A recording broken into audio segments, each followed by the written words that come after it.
하늘에 계신 아버지, 이 시간 저희의 마음을 열어 주의 말씀을 잘 깨달을 수 있도록 지혜와 총명을 더하여 주시옵소서. 오직 성령 하나님의 가르치심이 이 시간 함께 해주시기를 우리 구주 예수님의 이름으로 기도합니다. 아멘.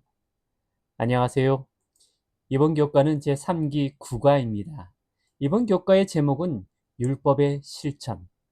그래서 이번 교과 시간은 출애굽기 21장, 22장, 23장까지에 있는 율례를 공부하게 될 것입니다. 이 율례를 통하여 하나님의 품성, 하나님의 공의와 사랑을 배우게 되시길 바라겠습니다. 먼저 일요일 소지입니다. 일요일 소지, 월요일 소지는 같은 내용인데요. 일요일 소지는 하나님의 율례에 대해서 이야기를 하고 있습니다. 율례가 무엇인가? 많은 것을 이해하고 있지만 결국 율례는요, 두 가지로 나눠집니다. 무엇에 대한 것이냐면 하나님과의 관계에 대해서. 또 두 번째는 사람과의 관계, 이웃 간의 어떤 관계에 대하여 규정하고 있다는 사실이죠. 그래서 하나님과의 관계는 절기를 통하여, 절기 또 안식일을 통하여, 또 예배를 통하여 어떻게 하나님과의 관계를 가질 것인지를 율례를 통하여 우리에게 보여주고 있습니다.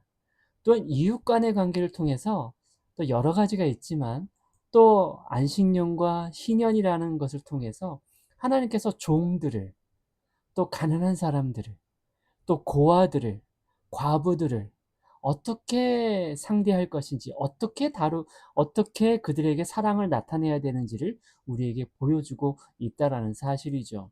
그러한 사실들을 통해서 하나님의 품성을, 또 하나님의 품성을 아는 지식을 율례를 통하여 보여주고 있다라는 사실입니다.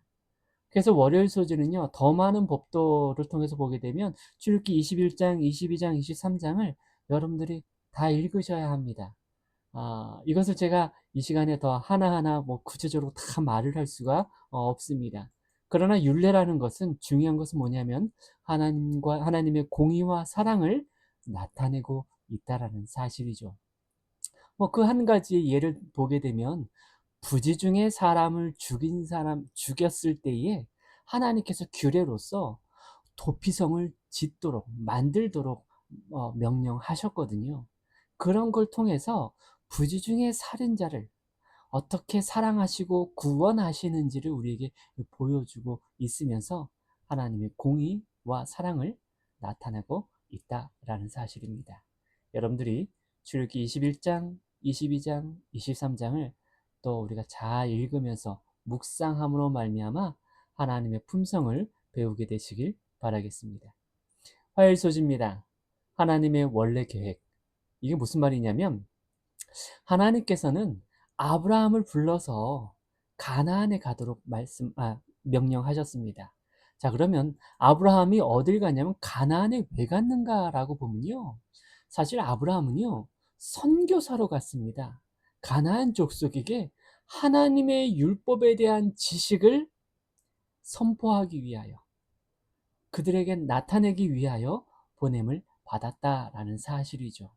그러나 가나안 족속이 결국은 하나님의 율법을 순종하지 않았던 것이죠. 그렇기 때문에 하나님께서는 그 하나의 예로서 창세기 15장 16절에 이는 아모리 족속의 죄악이 아직 관영치 아니함이니라 라는 말은 무슨 말이냐면 그들이 결국 하나님의 율법을 순종하기를 좋아하지 않았다라는 사실이고요. 결국은 그렇게 좋아하지 않을 때가 분명히 와서 결국은 멸망받을 것, 그래서 가나안 땅을 얻게 될 것이라고 이스라엘 백성에게 말씀하고 계시다는 사실입니다. 결국 마지막 시대도요, 비록 아브라함을 통하여 이렇게 하나님의 율법에 대한 지식이 선포되어졌음에도 불구하고 결국 마지막 시대에 하나님의 율법을 거역하게 되었을 때에 하나님은 개입하시죠. 심판하시죠. 가나안 족속을요. 무엇을 통하여? 하나님의 율법을 통하여. 결국은 선악간의 시금석이 하나님의 율법을 통하여, 결국은 하나님의 율법을 불순종함으로 말미암아 가나안 족속이 멸망하고 하나님 믿는 하나님의 율법을 가진 백성들이 가나안 땅에 들어가게 되어지죠. 만약에 가나안 백성들이 하나님의 율법을 순종했다면 멸망당하지 않았을 것이고 그 땅을 기업으로 받았을 것입니다. 이 화요일 소지를 통해서 진정한 하나님의 원래의 계획이 어떻게 구성되어졌는지, 아브라함을 통하여 가나안 백성을 어떻게 구원하시길 원하셨는지를 보여주고 있다는 사실이죠. 수일 소지입니다. 눈에는 눈으로, 이는 이로, 손은 손으로, 발은 발로, 데운 것은 데움으로, 상하게 한 것은 상함으로, 때린 것은 때림으로 갚을지니라. 예, 눈은 눈으로. 여러분 많이 들으셨죠? 이게 무슨 말일까요? 예, 뭐 당한 것이 있으면 그냥 곧바로 이렇게 복수해라. 이런 말일까요? 사실 이 말은요, 오해를 가져왔어요. 사실 이 말은 원래는 뭐냐면요. 사람이 희한하죠? 사람은요, 자기가 어떤 피해를 당하면 희한하게도 똑같이 하는 것이 아니라 더 큰 보복을 합니다. 그래서 여기서 말하는 것은 정확히 왜 눈은 눈으로, 이는 이로 말했냐면 정확히 피해에 상응하는 형벌만 내릴 수 있도록 법적 기준을 세운 것이었습니다. 그런데 사람은요, 그렇지 않은 거죠. 오히려 개인적인 복수와 더불어 자기 힘으로 법을, 법을 집행하는 것을 막기 위해서 하나님께서는 이렇게 눈은 눈으로, 이는 이로 말씀하신 건데, 이런 율법을, 하나님의 율법을 오해했죠. 그렇기 때문에 예수님께서 신약에서 마태복음 산상수훈에서 이렇게 말합니다. 그래서 당시에 눈은 눈으로라는 말씀이 결국은 뭐냐면 보복을 제한하는 말씀이었지만, 사람들은 여전히 개인적 복수의 근거로 사용되었던 것입니다. 그래서요, 나는 너에게 이르노니 악한 자를 대적하지 말라. 누구든지 내 오른편 뺨을 치거든 왼편도 돌려대라 라고 말씀하고 있는 것이죠.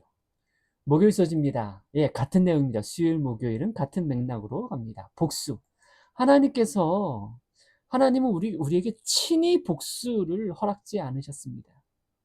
내 사랑하는 자들아, 너희가 친히 원수를 갚지 말고 하나님의 진노하심에 맡기라. 기록되었으되 원수 갚는 것이 내게 있으니 내가 갚으리라고 주께서 말씀하십니다. 원수는 누가 갚습니까? 내가 갚는 게 아니라 하나님이 갚으십니다. 하나님께 맡겨야 됩니다. 그러면서 야고보 4장 11절과 12절은 뭐냐면, 형제들아 피차에 비방하지 말라. 형제를 비방하는 자나 형제를 판단하는 자는 곧 율법을 비방하고 율법을 판단하는 것이라. 내가 만일 율법을 판단하면 율법의 준행자가 아니요 재판자로다.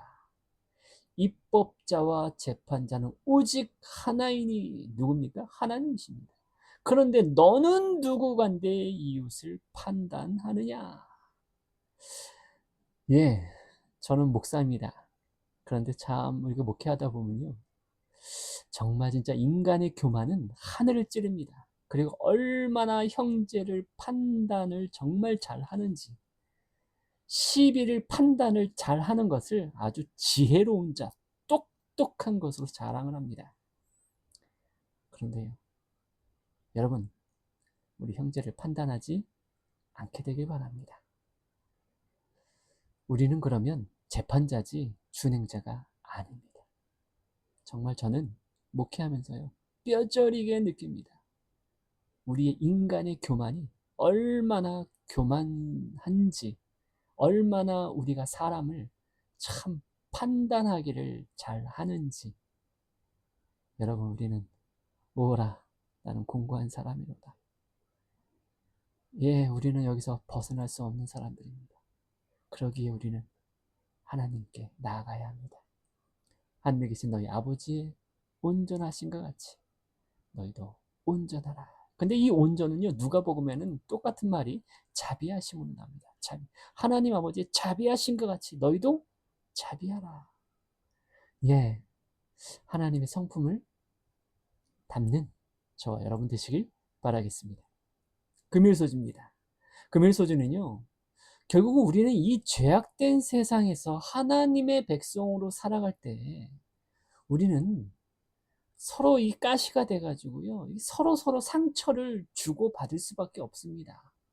그러니 결국 우리는 이 슬픔과 고통 속에 있을 수밖에 없죠. 여러분, 우리는 과연 이러한 슬픔과 고통, 서로 이게 상처를 주는 이 세상에서 과연 우리는 어떻게 이것을 이겨나갈 수 있을까요? 여기 있는 말씀은 이렇게 말합니다. 귀하신 구주께서는 우리에게 도움이 필요한 바로 그때에 도와주실 것이다. 하늘로 가는 길은 그분의 발자국으로 거룩해진다. 우리의 발을 상하게 하는 모든 가시는 이미 그분의 발을 상하게 했다. 우리가 지게 될 모든 십자가는 우리보다 그분께서 먼저 지신 것이다. 주님께서는 마음의 평안을 주시고자 투쟁을 허락하신다. 환난의 때는 하나님의 백성에게 있어서 무서운 시련이다. 그러나 모든 참된 신자는 이런 때에 위를 쳐다보고 믿음으로 자기를 둘러있는 약속의 무지개를 볼 수 있을 것이다. 여러분, 우리는 사실 서로 상처 주고 또 상처받는 그런 연약한 존재들입니다. 그러면서 우리는 많은 투쟁을 하고 많은 시련 가운데 있습니다. 이럴 때에 우리는 참된 신자는 하늘을 보게 되시길 바라겠습니다. 예수님께서 지금 성소에서, 하늘 성소에서 지금 우리를 위해 하시고 계시는 일을 믿음으로 바라보게 되시고, 그 예수님께서 왜 성소에서 무슨 일을 하고 계실까요? 그 약속, 하나님의 약속의 무지개를 보게 되는 저와 여러분 되시길 바라면서, 이번 교과가 더욱더 하나님의 품성, 하나님의 공의와 사랑을 더 깊이 있게 깨닫게 되는 귀한 시간 되시길 바라면서 이번 교과를 마치도록 하겠습니다.